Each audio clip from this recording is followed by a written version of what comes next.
MTJ, back in the house. Good to see you. You got it. We have an inquiry, but will you tell the folks the difference between Kevin McCarthy's inquiry and the full-blown vote and going right into trial to impeach President Biden? Tell us the difference and why.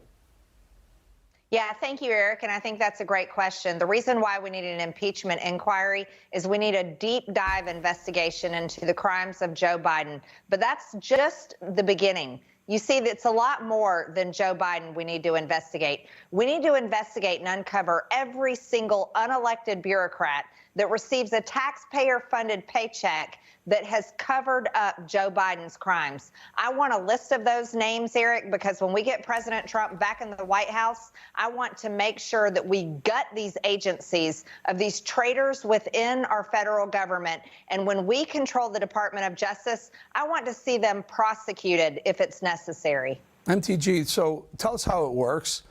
You initiate this inquiry, so you'll have subpoena power. I assume it'll have teeth. In other words, when Peter Navarro said he wasn't going to be deposed by Nancy Pelosi's committee, will it have the same teeth if you call, say, Hunter Biden to the stand, or you call Joe or whomever? Will it have the same risk to them if they choose not to present themselves in front of your committee? Actually, Eric, we've had a lot of trouble in our majority having these agencies and the people we subpoena honor these subpoenas. We've had a huge amount of difficulty getting information from the Biden administration. Think about the national records and archives. They won't hand over the 5,400 emails that we've asked for. Think about FBI Director Christopher Wray, that forced our oversight committee, forced us to read a redacted document that was unclassified in a SCIF. It has been ridiculous, but the impeachment inquiry allows us to use the full power of the House of Representatives and demand the information that we are asking for and force them to honor our subpoenas. This is an important step for the American people. People have been demanding accountability, and we will be able to bring it with our impeachment inquiry. So, it's interesting now that this is coming up now because we had Peter, like I said, Peter Navarro on yesterday, and he's been convicted. They found him guilty of contempt of Congress because he wouldn't. Do you think the Department of Justice will be as harsh on Democrats that you're calling to be subpoenaed and to testify and be deposed that they are with Trump, pro-Trump people? Well, I think what we're looking at, Eric, is we're looking at Peter Navarro as just one of many people who are the victim of the weaponized government under the Biden administration. And this is where the accountability needs to be held. And we can't hold those people accountable without an impeachment inquiry. We have to investigate Joe Biden further, but we also need to investigate the giant web of co-conspirators who have all worked together to cover up Joe Biden's crimes, not just during the Burisma Ukraine issue, but we're talking about years and years of cover-ups. And I think the American people deserve that transparency. I think they deserve the truth about these people that are paid with their hard-earned tax dollars. And we have to work diligently as hard as possible for as long as it takes to make that happen. There are skeptics among us, me one, who says Kevin McCarthy did it, because maybe Gates or you said if you don't, vote of no confidence could remove the gavel from your hand. That could be one. The other one is the moderates in your caucus want the government to continue. They don't want a shutdown. And I think, MTG, you said you wouldn't vote for a continuing resolution or a clean bill to fund the government if you didn't get this impeachment. And my question is, how much skin in the game does Kevin McCarthy have in an actual impeachment? I think that's a fair question. And yes, I did make those statements that I would not vote to fund this government because I believe it's being led by a corrupt criminal. We need an impeachment inquiry, and I'm thrilled that one has been launched today by Speaker Kevin McCarthy. But I also think it's unfair to say that he did this under threat. He didn't. If anyone looks at any of his interviews and his statements, especially over the August recess, He has said over and over again that we need an impeachment inquiry, and he has pitched all the reasons for the case.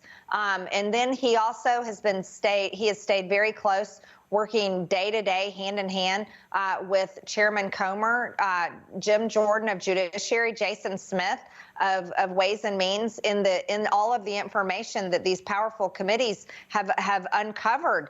And he even talked about that today in his announcement.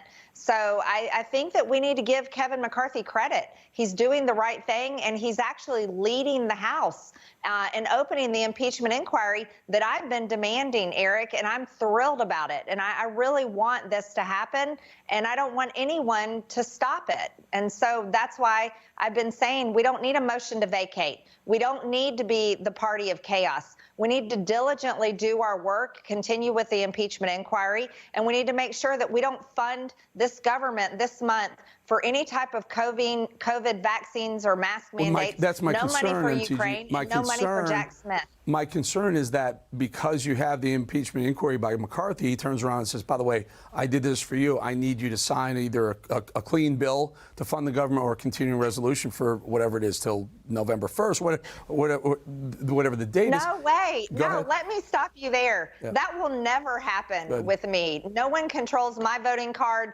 but Marjorie Taylor Greene, and I work for the district that elected me. So I don't even want those ridiculous rumors getting out there, because that is absurd. No one is making me do anything. I have put my red lines in the sand. It's no money for Ukraine, no money for a weaponized government persecuting President Trump, his administration, all of his supporters. None of that. It needs to end. And no more COVID insanity. Now, I'm happy to get to work with my colleagues in the Republican conference. We're going to roll up our sleeves. We're going to get to work and see if we can get this done this month. Very good. Very good. Chuck Schumer thinks this is all a witch hunt. Listen. I think the impeachment inquiry is absurd. The American people want us to do something that will make their lives better, not go off on these chases and witch hunts. The bottom line is, as we've said, you can only accomplish keeping the government open in a bipartisan way. Now, Chuck Schumer, that was Chuck Schumer in 2023. Here's Chuck Schumer circa 2020. Listen. This idea we have too many impeachments, too few impeachments, the standard should not be how many or what's politically right or wrong. The standard should be, did the president commit high crimes and misdemeanors? I think it's conclusive that the president did. And if the president does it in 3 months, they should impeach him again. And if the next president does it, they should impeach him or her. Oops. Whoopsie. You want to weigh in on Chuck Schumer's flip-flopping hypocrisy, MTG? Yeah, I think it's great. And I'm so glad you showed that clip, because I'll be sure to put it out on my social media and tag Chuck Schumer. What a hypocrite he is. You know what the American people are suffering from? They're suffering from high inflation. They can't afford groceries. They can't afford electricity bills. They can't afford gas in their car. And that all comes from Bidenomics. And I'm so glad they named it that, because it's so much fun to make fun of and make sure everyone knows that it's Joe Biden and the Democrats that handed that to them. You know, here's a real situation. People are fed up with corruption, and they're sick and tired of the federal government, where politicians like Joe Biden, who's been in Washington over 50 years, gets richer and richer and richer, while Americans get poorer and poorer and poorer. So I am thrilled with this impeachment inquiry today. I think we can get the job done. I look forward to it starting, but I also look forward to getting to work with my colleagues, whether we're fighting or getting along, to make sure that we use the power of the purse to do the right thing for the American people. I'd like the control room to throw up the tweet by Ian Sams. He's the White House spokesperson for investigations. This guy's going to be busy. He basically cites, he name checks both Gates and you, basically saying that you guys are the reason for the impeachment. It wasn't McCarthy's idea. Very quick thought on that, MTG, before we go.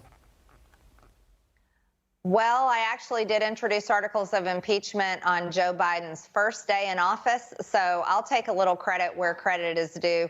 But the real truth is the White House is freaking out right now, because they know they have real problems, and so are the unelected bureaucrats that covered up Joe Biden's crimes. So, you know, actions have consequences, and it's a shame that they did those things. I'm glad you're on our side, MTG. By the way, can you impeach more people than just Biden? Can you go ahead and start proceeding on, I don't know, Mayorkas or Secretary of Energy Granholm, I'm sorry, or maybe even Merrick Garland? I mean, I think there's a whole bunch of impeachments you can do. Like Eric, Monday will be I have Biden, articles. Tuesday will be Mayorkas, Wednesday will be Granholm, and Thursday can be, who knows, Pete Buttigieg. They all deserve it. Yeah. Eric, I have articles of impeachment on many of those people you just named. So I'm all in. I believe in firing people. Very good. Very good. That's a great way to put it. Marjorie Taylor Greene, Congresswoman, thank you so much. Thank you.